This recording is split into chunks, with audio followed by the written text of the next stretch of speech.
அம்மாக்கு வந்து பாத்தீங்கன்னா இப்போ மேல் தாடுல கீழ் தாடுல இம்ப்ளான்ஸ் பொருத்தி தாடை எலும்பு மிக குறைவா இருந்ததுனால நம்ம டைட்டானியம் பார் கொடுத்து அதுக்கு மேல ஃபிக்ஸடா பற்கள் கொடுத்துருக்கோம். அம்மா வந்து பாத்தீங்கன்னா இட்டாலி பிராண்ட் இம்ப்ளான்ட் தேர்ந்தெடுத்திருக்காங்க. இட்டாலி பிராண்ட் இம்ப்ளான்ட்டுக்கு 3 லட்சம் ரூபாய் ஆயிருக்கு. கூடவே நம்ம டைட்டானியம் பார் கொடுத்துருக்கோம். மேல் தாடு டைட்டானியம் பாருக்கு 40,000 ரூபாய், கீழ்த்தாடு பார்க்கும் 40,000 ரூபாய், மொத்தம் 3,80,000 ரூபாய் இப்போ ஆயிருக்கு. தற்காலிக பற்களுக்கு எந்த ஒரு கட்டணமும் இல்லை. 6 மாதங்கள் வரைக்கும் இந்த தற்காலிக பற்கள் இருக்கும். 6 மாதங்கள் கழிச்சு இந்த தற்காலிக பற்களை நம்ம நீண்ட கால பற்களா மாற்ற வேண்டியதா இருக்கும். இந்த சிகிச்சைக்கு மொத்தம் 5 நாட்கள் தேவைப்படுச்சு. நீண்ட கால பற்கள் மாற்றும் போது அதுல 2 வகைகள் இருக்கு. ஒன்னு ஜிகேம் பற்கள், 2வது HAPC பற்கள். ஜிகேம் பல்லு பாத்தீங்கன்னா ஒரு பல்லுக்கு 10,000 ரூபாய், 24 பல்லுக்கு 2,40,000 ரூபாய் ஆகும். இந்த பற்களுக்கு நம்ம 10 வருடங்கள் பொறுப்பெடுத்துக்கிறோம்.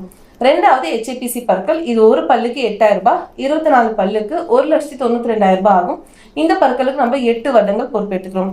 இம்ப்ளான்ட் பொறுத்திருக்கோம் இல்லையா, அந்த இம்ப்ளான்ட்டுக்கு நம்ம வாழ்நாள் முழுவதும் பொறுப்பெடுத்துக்கிறோம்.